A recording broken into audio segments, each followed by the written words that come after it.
Assalamualaikum warahmatullahi wabarakatuh. Alhamdulillahillazi hadana lihaza wa ma kunna linahtadiya laula an hadanallah.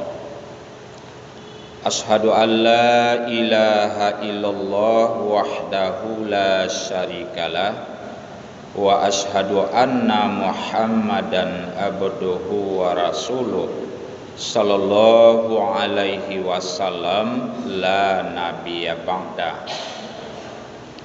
Allahumma sholli wa sallim ala sayyidina Muhammad wa ala alihi wa sahbihi ajma'in. Pertama sekali, marilah kita bersyukur kepada Allah yang selalu memberikan nikmat dan rahmat serta hidayah. Dan Allah masih memberikan nikmat iman dan Islam kepada kita, yang merupakan nikmat terbesar bagi kita karena mengantarkan kita keselamatan sampai ke akhirat nanti. Mudah-mudahan kita diampuni oleh Allah dosa-dosa kita, dan jadilah kita menjadi hamba yang bertakwa. Selanjutnya, selawat dan salam mari kita mohonkan kepada Allah untuk dicurahkan kepada junjungan kita Nabi besar Muhammad sallallahu alaihi wasallam,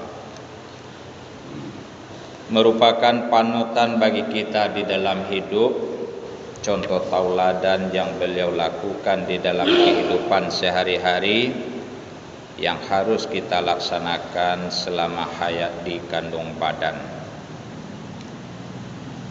Yang kami hormati Bapak pengurus, jemaah, bapak-bapak dan ibu-ibu yang berbahagia.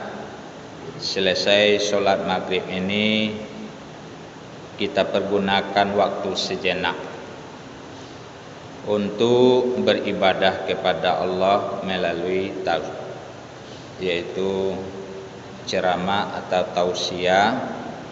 Mudah-mudahan kita akan menjadi tenang di dalam kehidupan, apalagi kita sudah selesai melaksanakan upacara, yaitu hari ulang tahun Republik Indonesia yang ke-77. Bapak-bapak dan ibu-ibu yang berbahagia, tentu kita sebagai rakyat bahwa kita mengisi, yaitu daripada kemerdekaan itu sesuai dengan ilmu dan bidang kita di dalam kehidupan sehari-hari. Kalau pemerintah, tentu dia isi kemerdekaan dengan memerintah dengan baik, melaksanakan tugas dengan baik sehingga rakyat menjadi sejahtera. Dan kita sebagai rakyat tentu menjaga dengan baik negara kita, mengisi kemerdekaan itu sesuai dengan pekerjaan yang bisa kita laksanakan, sehingga itu menjadi ibadah di sisi Allah dan bermanfaat bagi kita. Arti kata, kita sebagai rakyat tentu tidak boleh melalaikan dan tidak boleh merusak lingkungan, karena itu tidak termasuk menjaga kedaulatan kemerdekaan kita, dan berarti kita tidak mengisi kemerdekaan itu dengan sebaik-baiknya. Kadang-kadang kita tidak sadar membuang sampah ke tempat yang tidak dibolehkan, dibuang ke sungai-sungai, dibuang ke laut, itu berarti merusak lingkungan. Secara terkecil bagi kita, skop yang paling kecil tentu di masjid. Tentu kita tetap mengisi kemerdekaan itu Karena merdeka itu merupakan bagian daripada ketenangan dan kebahagiaan. Siapa yang tidak ingin menjadi merdeka? Semua kita ingin merdeka. Karena merdeka itu merupakan jiwa itu akan tenang dan terbentuklah yaitu ketentraman dan kebahagiaan di dalam kehidupan sehari-hari. Kalau kita di masjid, tentu pengurus merupakan mengisi kemerdekaan, mengadakan acara-acara seperti tadi itu merupakan mengisi kemerdekaan.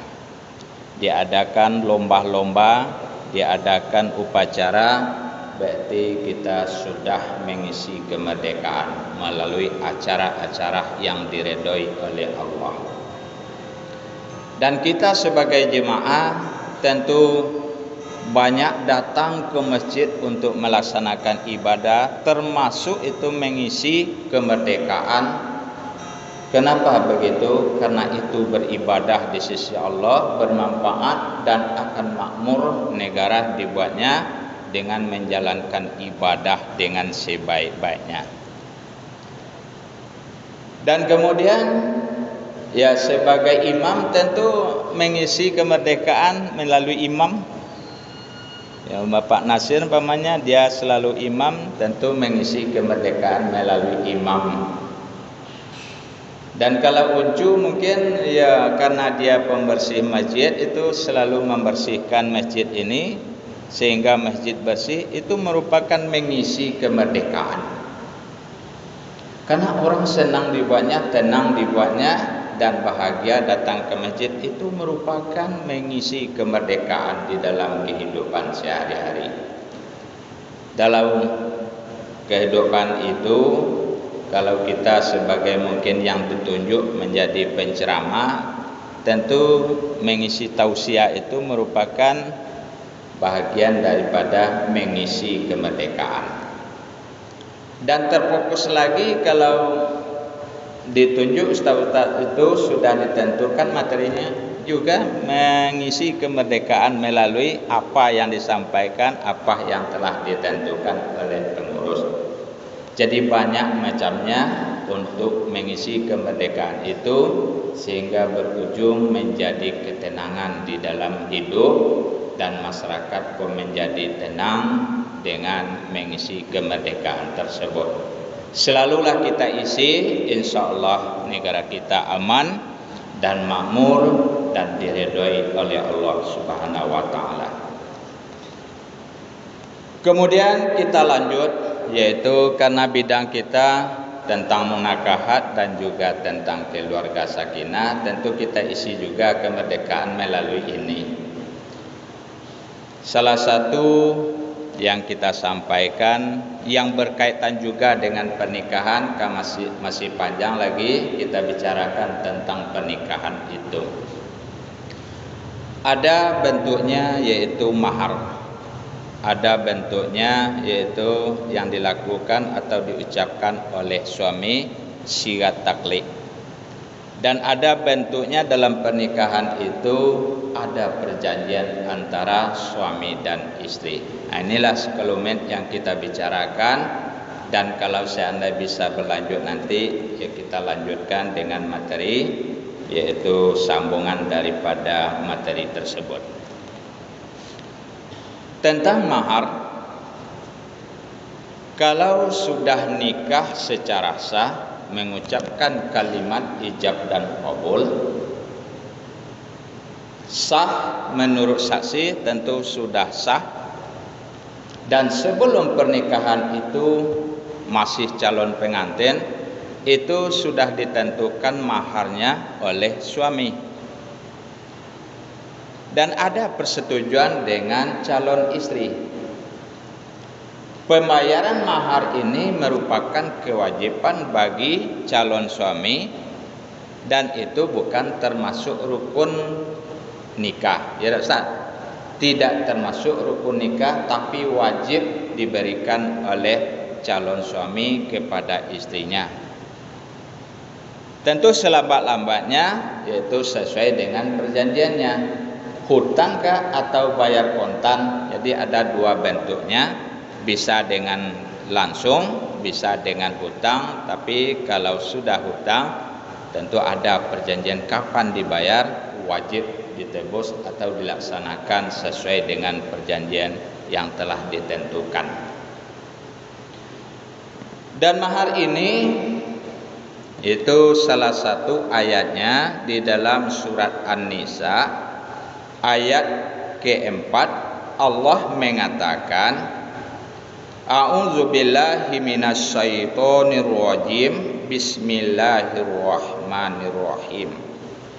Wa atun nisaa saduqatihinna lihallah fa intina lakum an syai'in min nafsa. Jadi kurang nampak Pak. Fakuluhu hani'am fari'am.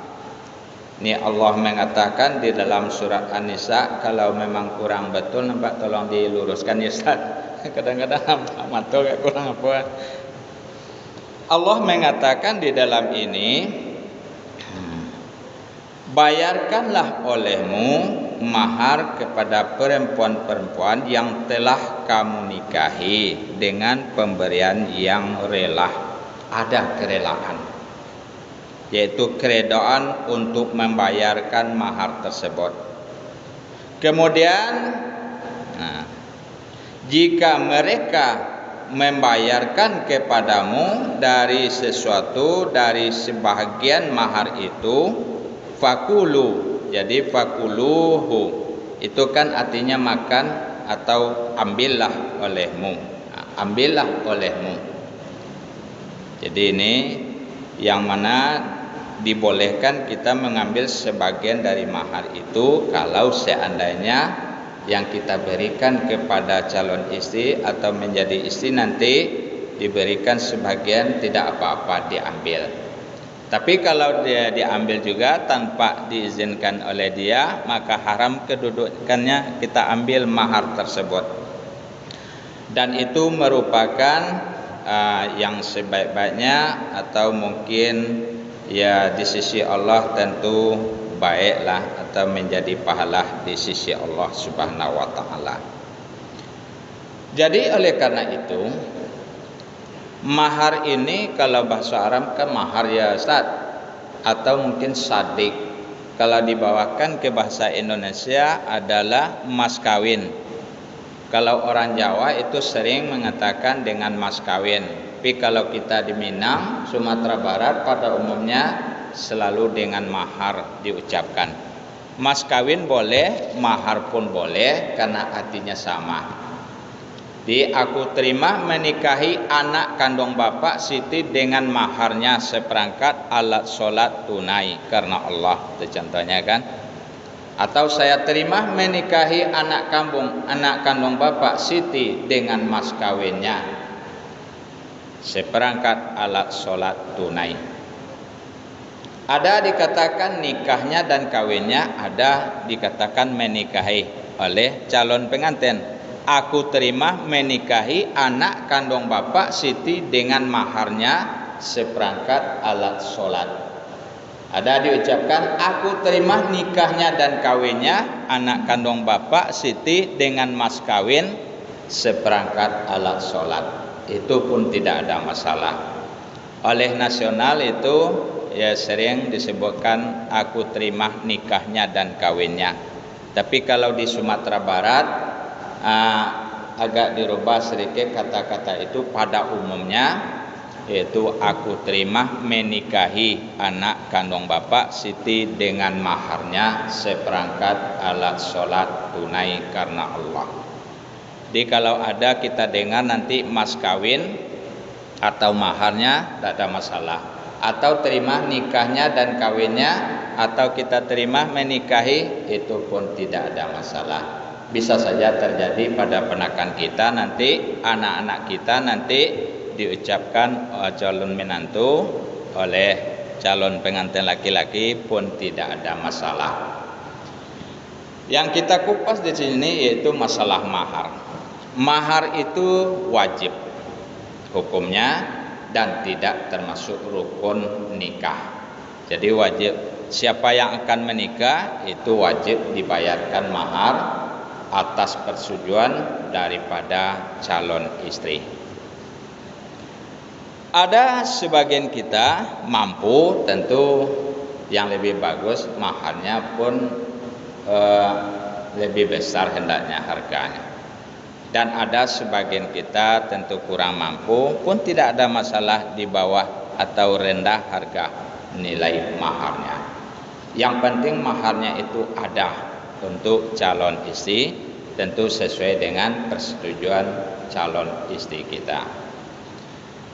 Kalau kita lihat dalam sejarah Nabi itu ada yang mengatakan maharnya untuk istrinya ada yang 20 ekor unta kan. Kita tidak tahu yang pastinya, ada yang lebih dari itu. Bayangkan berapa tinggi maharnya oleh Nabi terhadap istrinya. Tapi apakah istrinya Siti Khadijah atau Siti Aisyah itu yang kurang betul kita. Yang jelas itu maharnya oleh Rasulullah terhadap istrinya, kita bandingkan dengan kita jauh lebih tinggi nilai maharnya untuk istrinya. Bayangkan kalau seandainya 20 ekor unta, satu ekor unta itu berapa harganya? Mungkin 2 kali lipat dengan kerbau ya Pak? Ya 3 kali lipat daripada sapi, mungkin ada lebih kan harga unta itu sekarang. Kalikan dengan 20 ekor, bayangkan ratusan juta maharnya untuk istri. Kalau kita rata-rata itu seperangkat alat sholat Pak.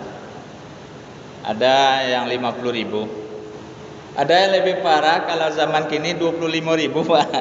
Ya tapi Pak. Dan ada yang kurang dari itu, yaitu hanya mengucapkan surat Al-Quran, yaitu bagian dari surat Al-Quran, ayat-ayat, ada yang dilakukan seperti itu. Sekarang masih ada Pak, di tempat kita masih ada. Membaca Al-Quran saja, yaitu surat-surat pendek, karena memang tidak mampu, dan itu pun setuju oleh calon istrinya, tidak masalah. Jadi kalau seandainya kita mampu, janganlah seperti itu. Usahakanlah lebih banyak nilai pahalanya, karena menyenangkan bagi calon istri kita. Dan ada yang tahun kemarin akhir 2021 itu baru sekali itu yang besar maharnya. Calon pengantin laki-laki itu dari Tangerang dan calon perempuan dari sini di tempat kita.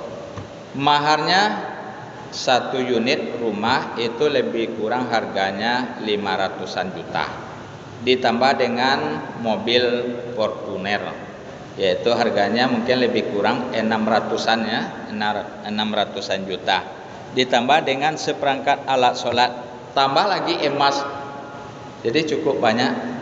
Jadi kalau mungkin hampir 1 miliar, lebih mungkin 1 miliar maharnya. Baru sekali ini kita temui, yaitu maharnya lebih tinggi. Memang pekerjaannya jauh lebih hebat kan, bagian IT ini kan.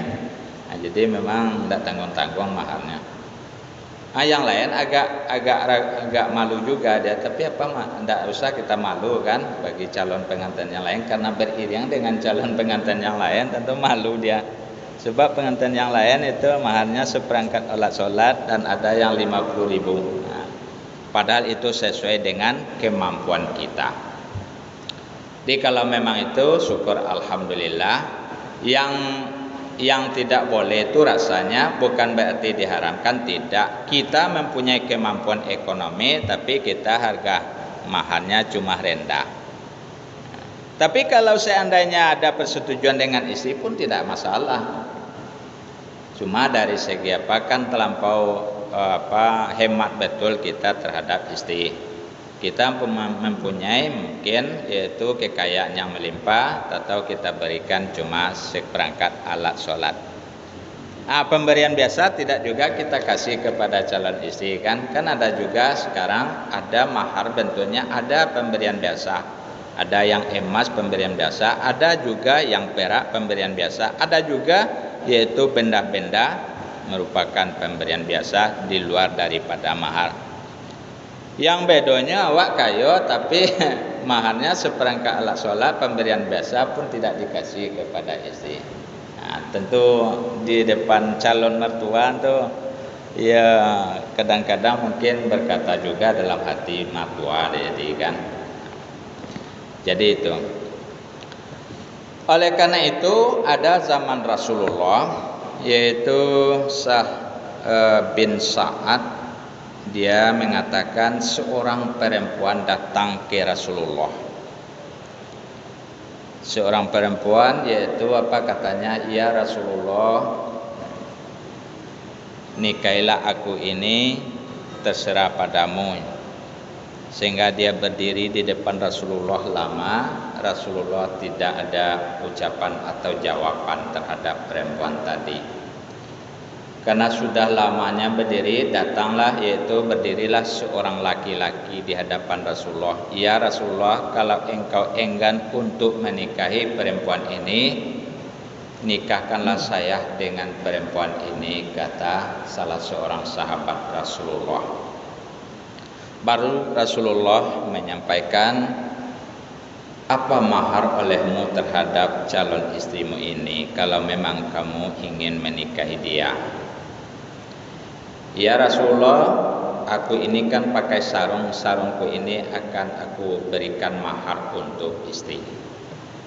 Kata Rasulullah, kalau memang sarung itu jadikan mahar, jadi kamu tidak pakai sarung nantinya.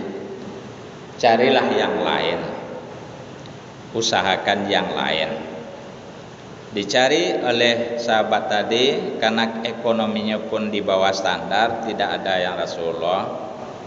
Kalau memang tidak ada, apakah kamu bisa membaca Al-Quran ini? Sebagian Al-Quran ini kamu jadikan mahar untuk istrimu, bacakan di depan dia nantinya. Kalau memang begitu, kata Rasulullah, kata dia, ya Rasulullah, kalau memang begitu, saya hafal sebagian daripada surat-surat Al-Quran itu. Jadi dengan ayat-ayat pendek pun boleh jadi mahar kalau memang tidak mampu dia. Ada sahabat Nabi yaitu dengan 2 kalimat syahadat memberikan mahar. Kalau karena tidak mampu juga tentang ekonomi, 2 kalimat syahadat yang dibacakan boleh, tidak ada masalah, asalkan ada persetujuan dengan calon istrinya. Dinikahkanlah yaitu sampai dia menjadi pasangan suami dan istri. Berarti mahar ini wajib kedudukan. Ada Ali yaitu akan menikah dengan anaknya Nabi yaitu Siti Fatimah. Sudah menikah tapi Rasulullah melarang untuk bergaul dengan anaknya karena Ali belum memberikan mahar. Kata Rasulullah, ya Ali, aku melarangmu untuk bergaul dengan Siti Fatimah sebelum engkau berikan yaitu tanda mahar kepadanya. Ya Rasulullah, tidak ada yang bisa aku berikan, tidak ada yaitu harta. Memang Ali ini termasuk pemuda tapi keadaan ekonomi pun di bawah. Kamu kan mempunyai baju besi satu, apakah masih ada itu? Kata Ali, ada, ini yang jadi mahar untuk anaknya Siti Fatimah oleh Ali. Baru boleh dia bergaul setelah dibayarkan maharnya. Di mahar ini menyangkut dengan pergaulan, andai kata tidak diberikan mahar, otomatis bergaul pun tidak dibolehkan. Begini pentingnya suatu mahar itu, dan tidak tergantung harganya besar atau kecil, tapi wajib diberikan mahar untuk istrinya. Kaum muslimin dan muslimat yang berbahagia, ada mahar ini hutang sifatnya, ada mahar ini kontan, itu pun boleh. Kalau kontan boleh, kalau hutang sesuai dengan perjanjian tadi kapan dibayar, tapi setelah menikah wajib dibayarkan mahar itu, jangan ditunggu-tunggu. Wajib hukumnya untuk dibayarkan mahar. Kalau tidak menjadi hutang dia, dan bisa saja nanti tidak boleh bergaul dengan istrinya sebelum dibayarkan mahar ini untuk istrinya. Ada bentuk mahar itu dinamakan musammah. ada bentuk mahar itu dinamakan mislih. Ya Ustaz, ada seperti itu. Yang musama ini sebelum dia menikah dia sudah menentukan kadar dan jumlahnya mahar tersebut untuk istrinya. Kalau seandainya alat sholat dia sudah tentukan berapa perangkat, 2 perangkat kah, 3 perangkat sudah ditentukan sebelumnya. Kalau emas itu sudah ditentukan beratnya sebelum dia menikah. Jadi kalau seandainya tidak tidak dibayarkan, sudah menikah tidak dibayarkan, maka otomatis tentu tidak terhalang dia bergaul dengan istri karena dia sudah menentukan jumlah kadarnya tapi belum juga dibayar, terhalang untuk mempergauli istri. Ini kedudukan mahar sangat berpengaruh di dalam pengantin tersebut. Ada yang misli ini sepadan. Nah, sepadan ini tidak perlu disebutkan kadar dan jumlahnya, yaitu mungkin ada dalam keluarga kita, maharnya ditentukan juga daripada sebagian keluarga datang seorang laki-laki sama banyak dengan itu merupakan sepadan. Nah, dan ini pun jarang juga dilakukan oleh sekarang, tapi yang banyak itu yang bentuknya musammah. Bapak-bapak dan ibu-ibu yang berbahagia, syarat menjadikan mahar itu ada ketentuan-ketentuan. Yang pertama tentu maharnya milik sendiri. Tidak boleh diambil dari orang lain tanpa izin orang lain, diambil juga untuk diserahkan mahar kepada istri, itu tidak boleh. Nah, tentu berdosa jadinya kan. Kecuali kalau memang minta punya orang lain, dikasih oleh orang lain, dijadikan mahar pun tidak ada masalah. Ada mahar itu syaratnya bermanfaat.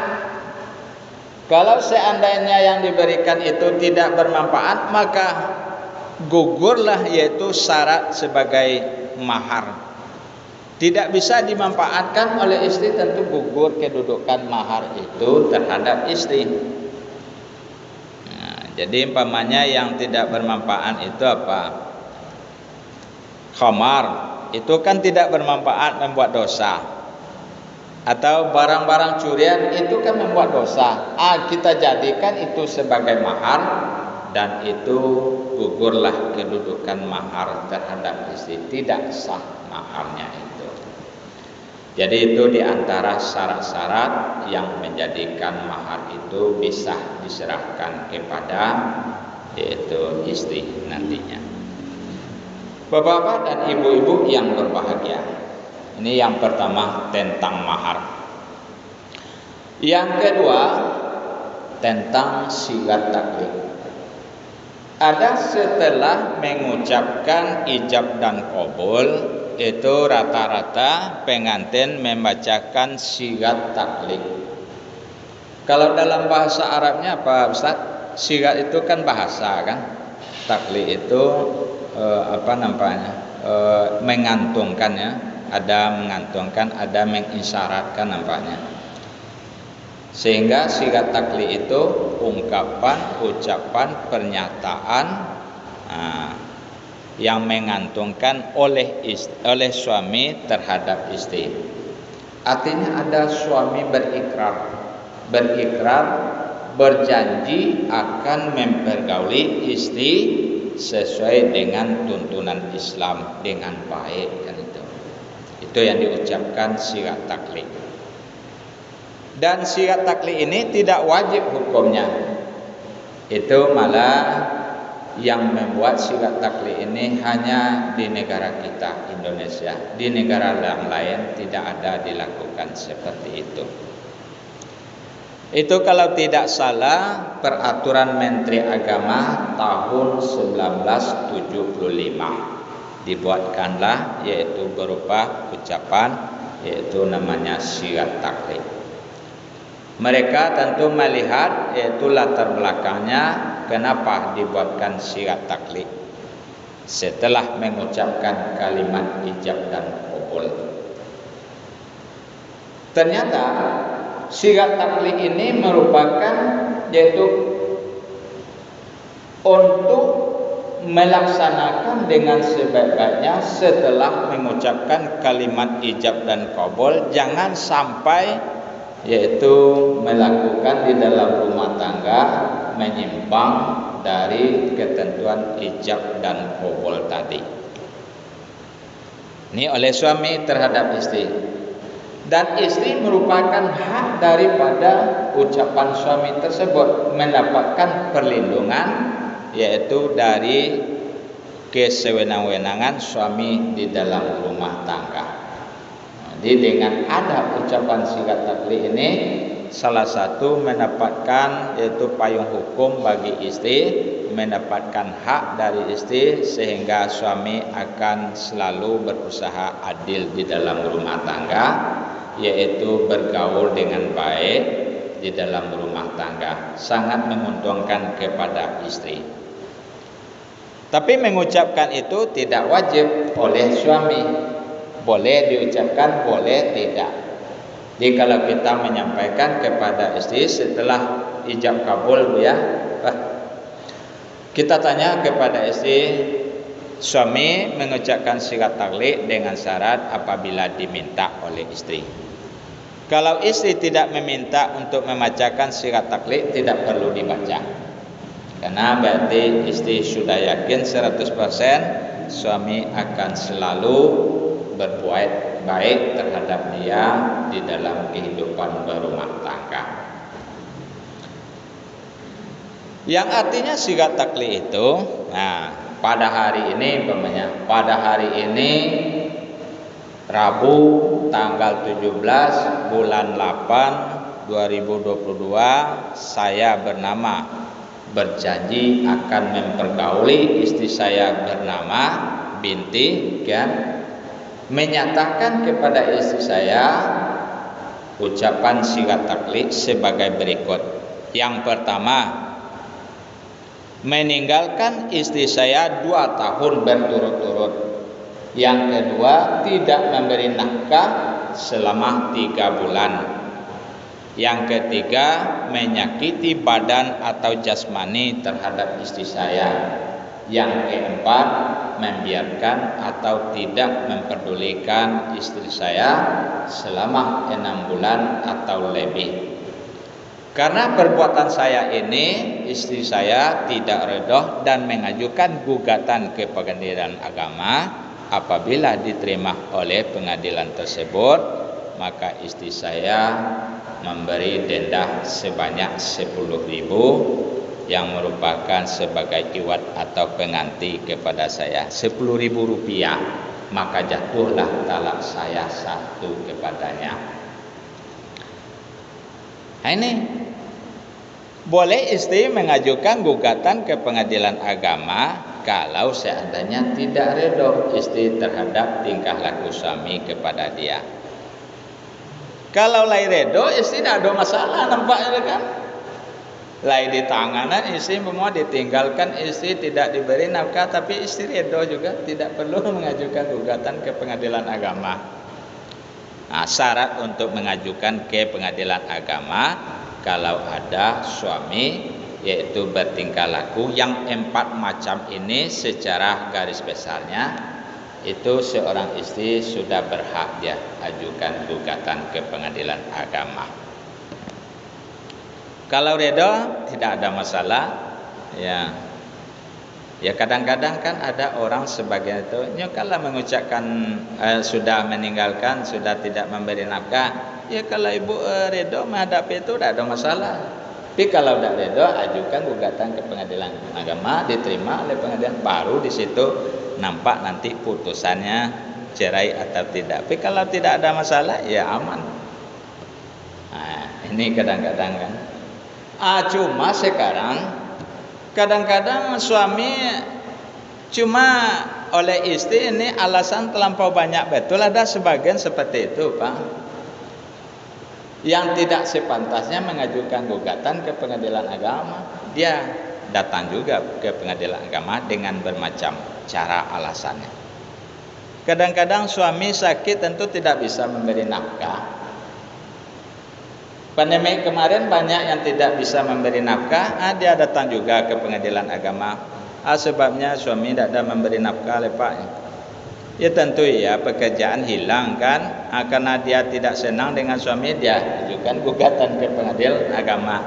Sehingga banyaklah wanita-wanita itu menceraikan suami. Bukan suami menceraikan istri yang banyak sekarang, tapi istri yang banyak menceraikan suami. Ini yang terbaliknya kan. Gara-gara sepele, tidak mendapatkan itu kebutuhan pokok dalam rumah tangga karena suami hilang pekerjaannya, ya disebabkan mungkin di PHK kan, atau dengan sakit, kondisi badannya tidak bisa memungkinkan. Ada sebagian istri itu datang ke pengadilan agama untuk diceraikan. Di mana letak kesabaran kita dalam membentuk rumah tangga? Padahal nikah itu ikatan lahir batin suami istri membentuk rumah tangga bahagia kekal berdasarkan dengan ketuhanan Yang Maha Esa. Ini masalah sedikit sudah diajukan ke pengadilan agama. Kapan waktu jihad di dalam rumah tangga tadi?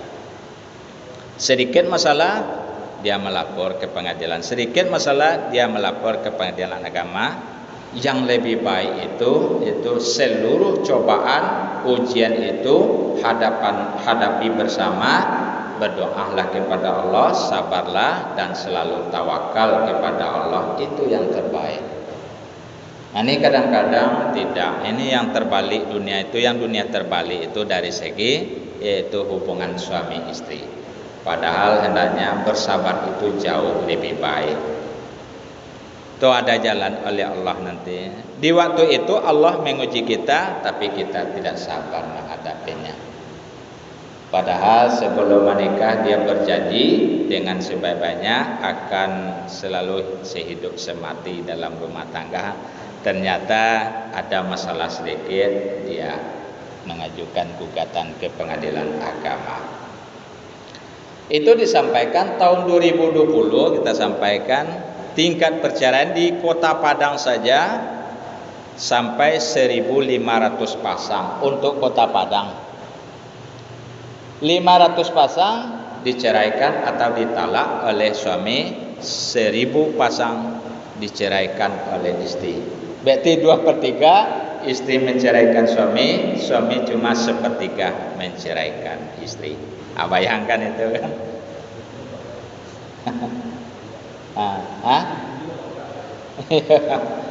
Tahun 2021 lebih meningkat, 1.600 lebih kurang terjadi perceraian, yaitu lebih 1.000 pasang diceraikan oleh istri. Lebih meningkat dibandingkan tahun 2020. Bayangkan, dunia terbalik. Itu baru tingkat kota. Tingkat Sumbar, tingkat provinsi Sumatera Barat itu lebih banyak lagi. Sehingga kita lihat di dalam YouTube, Sumatera Barat ini termasuk masyarakat yang tidak bahagia, urutan ke-11 yang tidak bahagia untuk Indonesia. Bayangkan kan, tingkat ke-11 tidak bahagianya masyarakat Sumatera Barat di dalam rumah tangga, apakah dalam rumah tangga atau dalam kehidupan sehari-hari.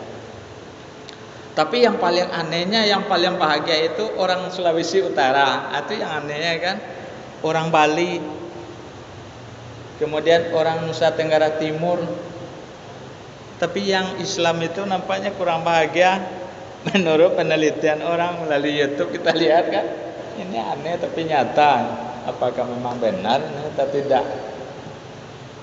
Padahal Sumatera Barat itu salah satu lebih kuat menjalankan agama Islam, karena berdasarkan adat tadi ternyata tingkat perceraiannya lebih tinggi di dalam yaitu negara Republik Indonesia. Ini Bapak dan Ibu-ibu yang berbahagia, tahun kini entahlah apakah lebih banyak atau agak kurang seketek. Ya tahun 2020, 2021 memang karena pandemi yang begitu banyak kehabisan tenaga pekerjaan bagi masyarakat, sehingga banyak tingkat perceraian pada waktu itu. Jadi kalau kita lihat yaitu sigat taklid tadi, bahwa apabila suami memang betul-betul sengaja melakukan hal demikian, lari dia pergi tidak diberi izin, tidak dikasih tahu kepada istri sampai 2 tahun batasnya, tidak pernah kasih tahu kepada istri, hilang begitu saja, atau tidak memberi nafkah batasnya 3 bulan, atau menyakiti fisik, atau membiarkan paling cepatnya 6 bulan atau lebih. Itu bisa berhak seorang istri mengajukan. Kalau kurang dari itu, syarat dari itu tidak nampaknya. Jadi kalau memang batasnya sampai di sana.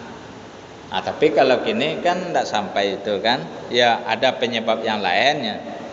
Bukan disebabkan suami sengaja tidak memberi nafkah, karena ada penyebab yang lain tidak bisa dia memberikan nafkah. Dia kata ulama, kalau memang itu terjadi, suami hilang pekerjaannya, tidak ada mata pencariannya, ada ulama mengatakan wajib seorang istri itu turun tangan memberi nafkah di dalam keluarganya, sementara kalau istrinya mempunyai pekerjaan. Tidak diakhiri dengan perceraian, tapi seorang istri wajib turun tangan untuk memberi nafkah di dalam rumah tangga. Jadi ada kerjasamanya di sana, bukan diceraikan, tapi kerjasama. Ada kalanya suami bekerja dengan baik, bisa bekerja. Ada kalanya yaitu di waktu rodah di bawah, tentu di bawah ekonomi. Di situ hendaknya bijaksana bagi pasangan tersebut, baik suami dan istri. Bapak-bapak dan ibu-ibu yang berbahagia, ini merupakan hendaknya bagi kita sebagai orang tua, anak-anak perlu kita beri nasihat. Kalau seandainya akan berkeluarga, jangan diambil keputusan yang tidak baik, tapi ambillah keputusan untuk sabar dan selalu dekat dengan Allah. Ini yang paling baik. Dan kita lihat setiap rumah tangga bermasalah, ada konsultasi rumah tangga Pak, itu rata-rata bisanya terjadi masalah rumah tangga tadi, kurangnya pendekatan diri kepada Allah. Itu saja Pak yang kita lihat. 90% ini penyebabnya. Ada suami yang taat tetapi istri yang tidak taat. Ada istri yang taat, suami yang tidak taat. Dan lebih parahnya lagi, suami dan istri tidak kenal dengan Allah. Itu yang paling banyak terjadi masalah. Baru rentetan yang terakhir. Ya, yang berikutnya ada masalah ekonomi, ada masalah pekerjaan, ada masalah anak, ada yang prinsip yang berbeda-beda. Tapi pangkal pokoknya suami dan istri itu tidak sejalan dalam menjalankan ibadah kepada Allah. Sama-sama tidak mentaati Allah itu. Kalau mentaati Allah, insya Allah itu menjadikan kesabaran yang akan sempurna di dalam kehidupan. Apapun yaitu tantangan di dalam rumah tangga, itu pasti ada karena Allah memberikan cobaan pada waktu itu. Dia akan selalu tawakal kepada Allah Subhanahu wa ta'ala. Ini mungkin pengajian kita yang terakhir, yaitu perjanjian. Dan perjanjian itu kaitannya dengan harta. Ada sebagian sebelum menikah dia berjanji, umpamanya suami, kalau lama nikah besok Hondako ambillah besok, ya itu perjanjian namanya. Itu ada harta di notaris itu. Tapi jarang itu yang dilakukan oleh pasangan suami istri. Demikianlah ceramah kita pada malam ini, mudah-mudahan ada manfaatnya. Mohon maaf, wabillahi taufiq wal hidayah. Wassalamualaikum warahmatullahi wabarakatuh.